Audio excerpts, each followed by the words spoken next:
أعوذ بالله من الشيطان الرجيم.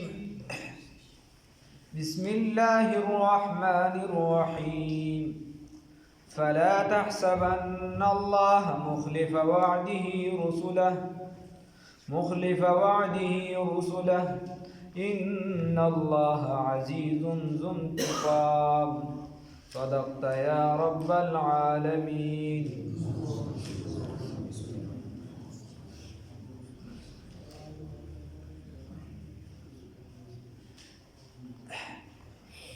یہ آیات کې الله رب العزت نبی کریم صلی الله علیه وسلم ته تسلی ورکړي،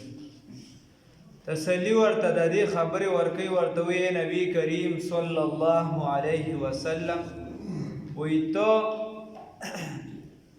دا ګمان مکوه، خیال مکوه چې الله رب العزت د خپل وعدې خلاف ورزي کوي. نه، الله رب العزت بخپل وعده پوره کوي. وعده د الله څه شي ده؟ د پیغمبرانو سره كتب الله لاغلبن انا ورسولي. یا نور ځایونو کې چې کوم فرمایي تنصر الله،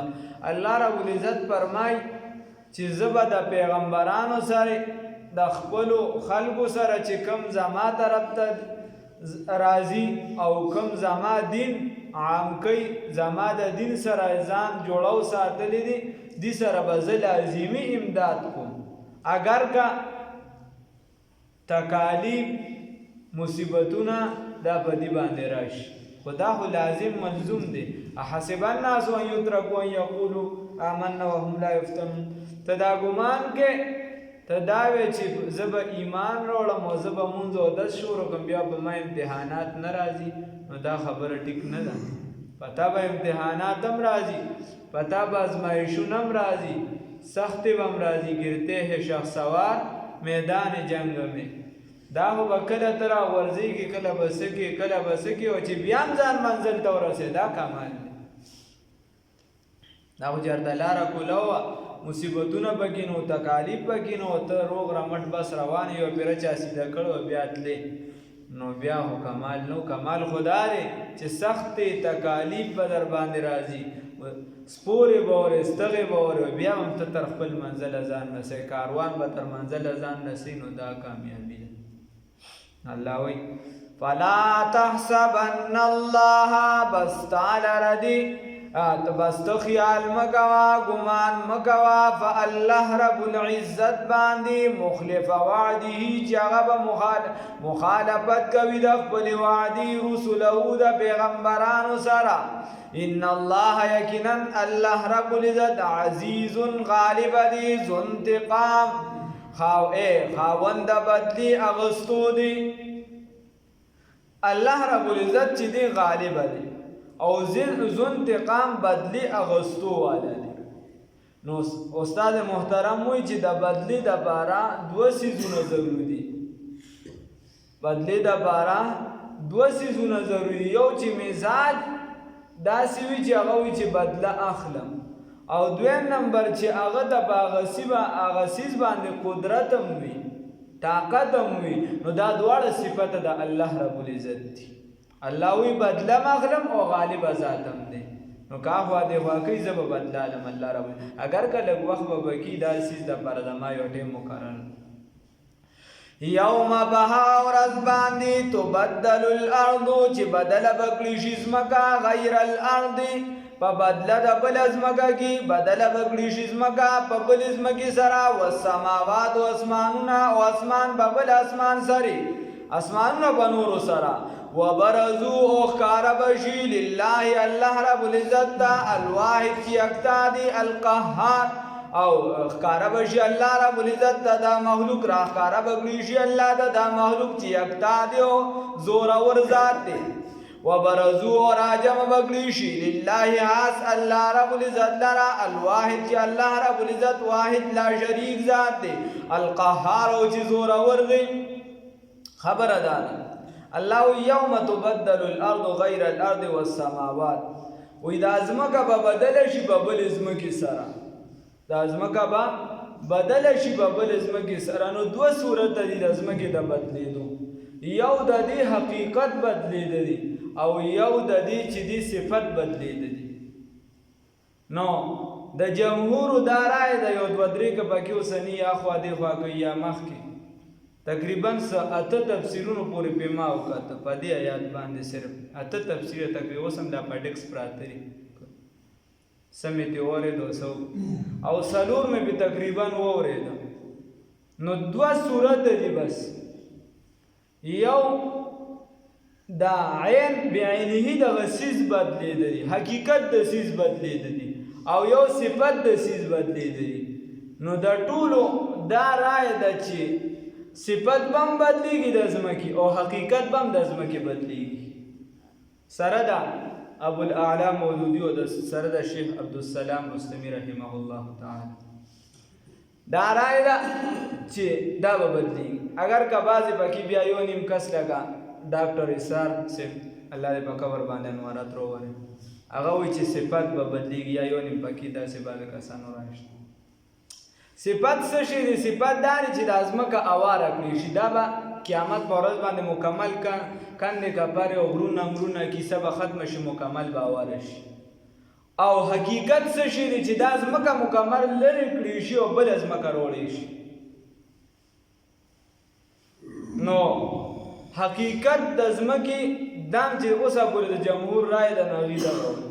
چې حقیقت به هم بدلېږي، بله ځمکه به راوړی شي. او دا ځمکه په کومه باندې چې ګناهونه شوي نیکۍ شوي دا به بطور ګواهۍ بیا پیش کېږي، صرف هغه قطعې هغه حصې به پیش کېږي چې په کومه باندې عبادت شوي ګناه شوي وغیره دغه به پیش کېږي. بیا د رسول الله صلی الله علیه وسلم نه تپوس شوي دی آیات باره کې چې ځمکه او اسمان ختم شي نو دا خلک به کوم دی چې بدل کړي شي، دا چې کوم ټیم بدلي کېږي. نو یوه شپېلۍ چې کله لومبنۍ والې کېږي نو هغې سره به هر څه اوار کړی شي، او دویمه شپېلۍ چې بیا کله والې کېږي نو د دې ترمنځه به دا ځمکه چې دی دا بدله کړې شوي کیفیت به یې څه وي الله ربالعزت ته معلوم، خو د دویمې شپېلۍ سره به دا بدله شوي. نو خلک به کوم ځای بیا رسول الله صلی الله علیه وسلم ته فرمایي چې کله دا خلک راجمع کړي شي نو د دې دا په دویمه سر په منځ کې بدله کړي شي. یو تفسیري رایه دا ده. بله دا د حدیث د مسلم شریف د رسول الله صلی الله علیه وسلم نه تپوس شوی چې دا خلک به کوم ځای نو هغې کې بیا اشاره دې طرف ته عایشې رضی الله تعالی عنها روایت دی چې رسول الله صلی الله علیه وسلم وفرمایل چې خلک به د پولیسوارات سره یو تاریک تور اړخ به وي، په هغې باندې به دا خلک هلته موجود وي، ټول هغه ځای کې به موجود وي. نور حقیقت د دې نه سوا الله ربالعزت ته معلوم. ټول تفسیرونه بس دغه ځای پورې تللي او چا به چې لوی لوی خلک دي لکه په تفسیر کې لویه رایه تقریبا د بریل سره ټچ اړخونه چې دی د غلام حضرت شیخ صاحب ده رحمه الله تعالی هغه چې دی نو هغه وایي زه چې کوم تفسیر بیانوم حقیقت هم دغسې دی، دا د 93 تفسیرونو نه جوړ دی او دم داسې څوک چې د کومې مرتبې دی هغه دی. عبدالسلام شیخ صاحب چې دی هغه په اهل حدیثو حضراتو کې داسې مرتبه هغه ته حاصله وه چې هغه به خلک تخصص په الحدیث کوي، په الفقه کوي، په پلانکي شي کوي، ما ته تخصص په القرآن حاصل دی په حقیقت کې وه داسې د هر چا کمې کوتاهیه ځان نشي. دې خوا دیوبند والا طبقه یا ورسره بریل یې مني او پنجپیر والا یې مني، نور یې مني، نور مفتی اعظم پاکستان حضرت الشیخ مفتی ضروري صاحب رحمه الله تعالی رحمتا واسعه هغه ته حاصله ده، هغه هم پې دغه رایه اخوا چې دی کوم چې ایجادات والا وغیره بعضو چې دی ابوالعلا مودودي صاحب او څوک پکې اصلاحي او وغیره دغه کیسې دي او یا ډاکټر اسرار صاحب دغه چې دی د هغې هم پې دغه رایه معمولي دغه بدلې را بدلې پې کېږي. او نور چې دی بیا چې تفاسیر کوم دي جدید چې کوم تفاسیر دي نو هغې کې هم د ټولو تقریبا دغه رایه ده. یو نیم پکې بیان القرآن چې کوم ډاکټر اسرار صاحب وغیره دغه پکې تبدیلي معمولي صفاتو کې شته، خو خبره هم دقه ده دغه ځای پورې تللي دي. یوم تبدل الارض په هغه ورځ چې بدله به کړي شي ځمکه غیر الارض بر ځمکې سره والسماوات او اسمانونه وبرزوا لله او راجم بکړي شي الله رب العزت دا الواحد چې دا راجم بکړي شي دا خلق الله دا الواحد چې یکتا دی القهار چې زور اور دی وی دا ټول نه زیات غصه به د قیامت په ورځ باندې الله رب العزت الله دې د خپل قهر نه وساتي وترى المجرمين وتبوي مجرمان لرا يومئذ بدغ ورځ باندې مقرنین خدا مې درته وګورې دا کوم مې چېرته بیان کړم دا چې ما کوم اورېدلي دي نور چې کوم وفات شوي دي په هغې کې په دیوبندي طبقه کې سربراسان صفدر رحمت الله علیه ته مرتبه حاصله وه په اوسني نږدې دور کې او په د عبیدالله سیندي صاحب په اړخ باندې چې دی نو عبدالحمید سواتی صاحب ته یعنی د امریکا کې چا پی ایچ ډي کوله هلته ورته هغې وښول چې د عبیدالله سیندي په تفسیر باندې ځان پویول غواړي نو پاکستان ته به لاړ شي یو په انډیا کې یو کس دی صرف په دې وخت کې موجود او یو چې دی په پاکستان کې عبدالحمید سواتی رحمه الله دی هغې هم پې دغه رایه ده بیا چې ورپسې داسې دی د بل بیان القرآن والا یا چې دی میرټي والا وغیره د هغې هم دغه رایه ده په بره چې څومره تفاسیر وفات شوي وترى المجرمين وتبويني مجرمان لرا يوم وجلالين ولم دغرا وجلالين چې دغه په خطه لري مضبوط یو نقطه وي د کاپی بس هغه جامع ویرسله وترى المجرمين وتبويني مجرمان لرا يومئذ بدغ ورځ باندې مقرنين چې تړل شوي بوي فی الاسباط بزنجیرونو کې الله رب العزت دې مونږ ساتي سرابیلهم چې با کپړې د دې سرابیل یو سرابیل نه تعبیر کیږي په کمیس باندې سرابیل نه تعبیر کیږي په پرتوک باندې خود د دواړو نه مراد د غونډې جامې دي مکمل سرابیلهم چې با جامې د دې من قطران دا قطران ویل شي مختلفه ترجمه چې دي کړې دي څوک چې جدید والا چې کوم دغه غي مکمل بس په آیل باندې کړې دي چې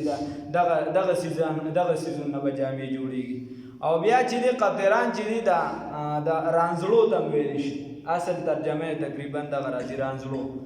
او بیا چې دی نور مختلفه معنی خلک کړي لکه ابوالعلا مودودي صاحب په تفسیر کې چې دی لاندې په نقطه بره دغه کې خو نه لاندې په حاشیو کې او عبدالمجید دریابادي صاحب ورته لږ نږدې هغې ته په تارکولو سره تعبیر کړی سرابیلهم چې به کپړې د دوی من قطران د رانزلو وتغشا او چې راچاپېره کړي شوي به وي وجوههم د مخونو د دوی نه او چې راګیره وي به مخونو د دوی لره النارور دا ولې دي دا تعبیرات دغه مختلف دي نو مطلب دا دی چې دې ته به داسې کپړې ور اچولې شوي که د تارکونو وي والې او که د رانزلو وي والې که یو څه بل څه چې هغې باندې اور ښه ور انخلي او ښه مضبوطېږي هغه اور داسې به نه چې هغه کپړه اور منع کوي یا سوځوي نه هغه به پې ښه اور به پې نور هم زیاتېږي بلېږي الله هم دې وساتي لیجزی الله د پاره دی چې بدله ورکړي الله رب العزت دلته وتغشا وجوههم من نار راګیر به کېدي لره مخونه دا اور نو چې مخ دلته راګیر کړي نو بس اصل سر دی چې سر راګیر کړي مطلب دا چې ټول بدن به دلته راګیر کړي الله هم دې وساتي لیجزی الله د پاره دی چې بدله ورکړي الله رب العزت کل نفس هر یو نفس ته ما کسبت چې کوم عمل یې کړی وي کوم کسب یې کړی وي ان الله یقینا الله رب العزت سریع الحساب زر حساب اغستون کی دی بجلدے سر حساب اغستون کی دی هذا بلاغ للناس هذا دا قرآن پاک بلاغ رسول دی للناس خلقو تا دا پارا دا خلقو ولینذرو او دا پارا دی چی دی ویریگی بی پا دی قرآن عظیم الشان سرا وليعلمو دا پارا دی چی دی پوشی انما چې یقینا خبره دا هوا دا الله رب العزت الہ دی معبود دی واحد یکتا وليذكر او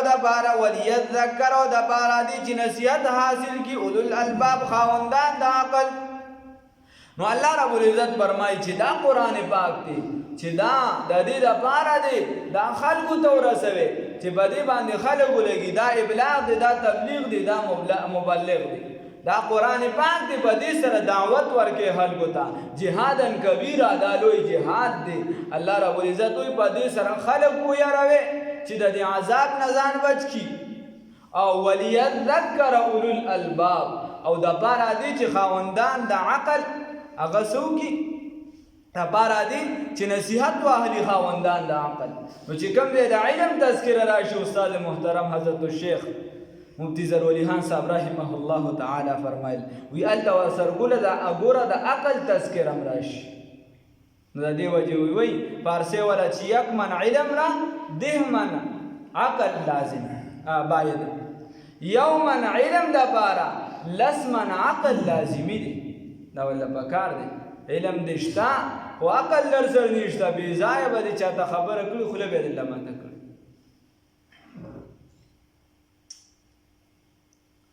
هغه خبره بیا مولانا بجلیگر رحمه الله فرمایي هغه بیاناتو کې شته وی یو طالب چرته علم وکړه نو استاد ورته چې اوس ما سره یو کال تیر کړه چې عقل هم زده کړي. وی هغه ورته وی چې صاحب بس څه چې کتابونه خو ما اوس په د دې نه ما سیوا وی هغه ورته چې ګوره دې خپله طریقه دا به استعمالونه په سم ځای غواړي. نو هغه ورته وی چې نه هغه لاړه چرته جومات کې پیر صاحب چې دی غوا تړلې وه. نو پته نه لګي الله دې خیر وکړي چې د پنجاب په پیرانو زمونږ دی کې مشته خیر نیکان په دلته مشته دې منبر د انار زوی خاطرې ورته چې دا پیر خو کافر دی. نو چې د پیر مریدانو ته دا وایي چې پیر دی کافر دی هغې پې راپاسېدلي او ښه ټیټې والی دی واپس استاد له راغی دا د علم و دا ته وی بس دا علم ورته ولي حق خبره مې وکړه خلکو وویله ورته چې ما چې درته وي چې ظالم عقل زده کړه نو لږ وخت یې نور تېر کړه. چې لږ وخت یې نور تېر کړه نو بیا لاړ او هغې ته یې وی چې یاره دا پیر صاحب نه دی د ده د ګیرې ویښته چې چا سره یي که نه هغه دپاره بس جنت لازمي دی. ناهم باید اندا مقلدو هغې چې د وی دا چې دی نو پیر صاحب یې جامې نه اچولې او ورته الله دې معافي وکړي سلوبه هغې وی ښه بس ورمنډه که نو چا دې ګیره وباسل او چا چې ویښته ختم شو اخره کې چې به یې د سر یوه څه بس خو چې هغه مریدانو پې ورچپه شو نو چې راپاسېده او پیر یې خوله چینګه نیسلې وه هغه وفات شوي ورته چې ودرېد د عقل لږ پکار دی ورسره کار هم وشو دواړه کار وشو. نو دا علم دپاره عقل ضروري دی. نو حضرت شیخ صاحب رحمه الله فرمایل وی عقل لویه خزانه د ګل محمده چې خزانه چا څخه وي بادشاه به وینه چې خزانه در سره وي نو بادشاه به یې ښه الله رب العزت دې پوهه او سمج را نصیب کړي. قرآن پاک ورته حضرت شیخ رحمه الله چې ډېر زیات الله په قرآن کې مهارت ورکړ. دا کله چې وفات کېږي د دې نه اووه ورځې مخکې تقریبا یو خوب ویلی دی او دغه باندې چلیږم سوشل میډیا باندې وایي خوب مې ولیده او په خوب کې یو طالب شاګرد ورته ووایي هغه راته وایي چې صاحب تو کتابونه ډېر ګورې او مفتي مې ما له څه چلو که چې د عذاب قبر نه بچ وی ما ورته وی هغه دا او ما دوی که زه په عذاب قبر کې مبتلا شم نو خلک وایي چې د دونه لوی مفتي شاګرد دی او دیم په عذاب دا ستا بېعزتي ده. وی ما وی چې دې پرېږدوه د ځان غم را سر پیدا شي. وی زه اوس وینم چې په قبر کې چا کېښودم وفات شوی او دې کې یو ښایسته هلک راغی وي د هغه د کیفیت زه تاسو ته نشم بیانولی او هغه چې دی راغی ما ته ودرېده د ښي جانب نه د سر طرف ته مې ودرېده بیا لږ ساعت پس چې دی د هغه نه زیات ښکلې بل راغی او یعنې په هغه کوم چې تشبیحات هغه ورکړي په هغې برابر وایي بیا دوه فرشتې راغلې او هغې چې دی یو کاغذ د زما سر ته چې کوم صاحب ولاړ ده د کاغذ واخېست او ده ورته جوابات ولیکوي دا ولځئ نو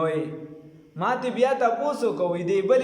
دی بل کس ته وایي چې ته ښي طرف ته لاړ شي چې ښي طرف ته لاړ نو ما ته بیا تپوس وکړو چې ته څوک یې وایي ما ته وایي چې زه قرآن پاک یم دا دویم ځل باندې چې راغی د مخکې نه زیات ښکلی او مضبوط تا چونکې قرآن پاک د دنیا ګوټ ګوټ ته ورسو نو الله رب العزت زم راولېږلم خوب ګرځې بیا پکې نور هم څه خبرې شته او دا ښي طرف ته چې کوم ودرېده نو دا دغه د سار مونځ دی په هر حال کې ته د سار مونځ کې دا ته نه قضا کې نو وایي خیر وي دغه بیا هغې ته دعاګانې مواګانې کړي وغیره خو دغه ورپسې وفات شي